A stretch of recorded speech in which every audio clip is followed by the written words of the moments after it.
Today, we will break down OKRs and understand how to write high-quality objectives. Whether you're new to OKRs or looking to sharpen your skills, this video will give you insights to make every OKR count. Let's take a moment to recap what OKRs are. OKRs stand for Objectives and Key Results. The objective is a clear, concise statement of what you want to accomplish, while key results are the specific, measurable outcomes that will help you achieve the objective. Writing clear and actionable OKRs is a crucial skill for any successful team. A well-crafted OKR can give direction and clarity to our goals. We will first focus on the O, or objective, in the OKR. Before writing an OKR, ask yourself, what are you aiming to achieve? If your goal is to boost customer loyalty, then improve customer retention could be your objective. An objective should be motivating, which means it should energize and excite your team. It should also be qualitative, descriptive, not mere numbers. It should also be short, simple, and to the point. Objective should be inspirational and memorable. Objectives should make people feel part of something meaningful and aligned with your organization's mission. Instead of being overly technical, let your objectives stand out with a bit of personality. Depending on your company culture, you might describe them as kick-ass, super-duper, or even out of this world. The tone should feel like a rallying cry, not a dry task list. Keep in mind, an objective doesn't need to mention specific activities or initiatives. It's all about capturing what you're working toward, leaving room for your team to plan the best way to get there. So let's break it down with a straightforward, four-step approach to get your objectives just right. Start by aligning with corporate strategies. How do your objectives fit into your company's grand vision? This means looking at the company's core vision and mission. What are the big goals your organization is working toward? Your objective should fit into this bigger picture. Simply put, your objective must align with the big picture. Next, consider external stakeholders. This includes customers, investors, and anyone else outside your team who has a stake in what you're doing. Ask yourself, what value will my objective bring to customers, investors, and other stakeholders? Then, don't forget internal stakeholders. This is where you'll bring perspectives from other departments like customer success, marketing, and sales. These teams might have insights or needs that could further refine your objective. Collaborate with colleagues across different departments to gain insights and address potential challenges. Each department has its internal customers as well within the organization. For instance, sales and service teams serve external customers. But in marketing, their key customer is sales, so they need to generate enough quality leads for the sales team. Similarly, HR serves every department as its internal customer, supporting needs such as employee recruitment, retention, and development. So some of these internal stakeholders have internal customers. So, when writing OKRs, take a look at your customers' problem statements. What are the top 5 issues that they frequently bring up?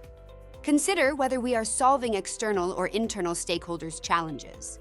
By recognizing these specific customer needs, whether internal or external, you can create OKRs that are more targeted and impactful for each area of your organization.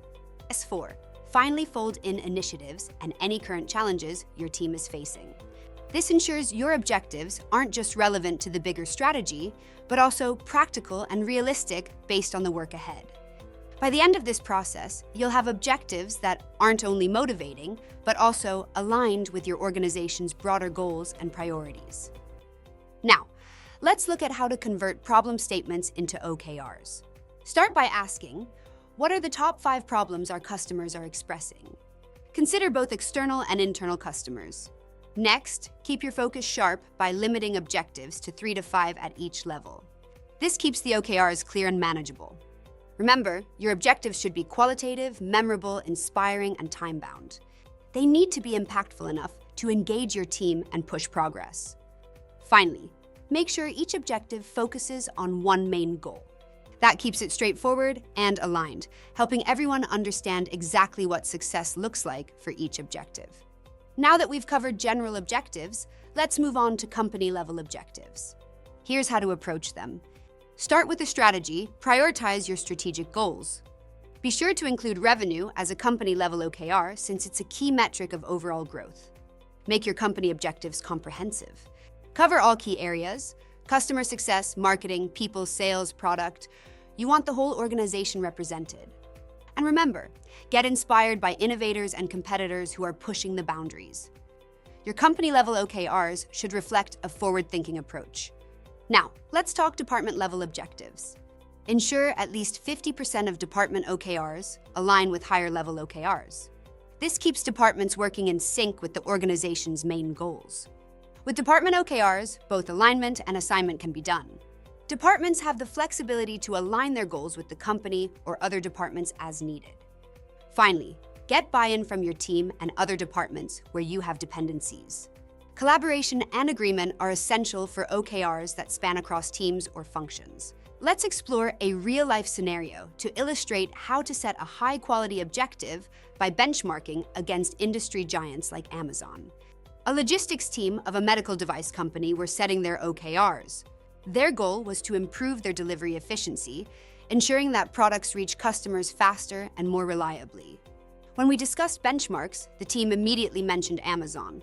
Known for its fast and reliable logistics, Amazon was an ideal model to aspire to in terms of delivery speed and customer expectations. The team's initial idea was broad, improve logistics, but we refined it to be specific, measurable, and inspiring. The final objective became improve product delivery process. This objective was ambitious yet concrete, setting a standard that aligned with Amazon's efficiency. Then we moved to alignment. This logistics objective tied directly into the company's broader strategic goal, increasing customer satisfaction by providing reliable, prompt service. Achieving this would require close collaboration with other departments, especially customer service and inventory management. To support this objective, the logistics team worked with IT to implement tracking technology that provided real-time updates on shipping and delivery. They also coordinated with inventory management to streamline stock availability and reduce delays. Finally, customer service was kept in the loop so they could update customers proactively, reinforcing the brand's commitment to reliable service. By the end, the team had a clear, high-impact objective. Inspired by Amazon's standards, it was closely aligned with company strategy and supported by cross-departmental collaboration, setting everyone up for success. When goals are clear, teams get clear direction, priorities become clear, and progress shows. Writing clear and specific OKRs is the first step in ensuring everyone knows exactly what we're working toward. You now have a complete toolkit for writing clear, effective objectives. Remember, well-defined objectives align your team and ensure everyone's moving in the same direction. Ready to create objectives that inspire action and deliver results. Let's get started!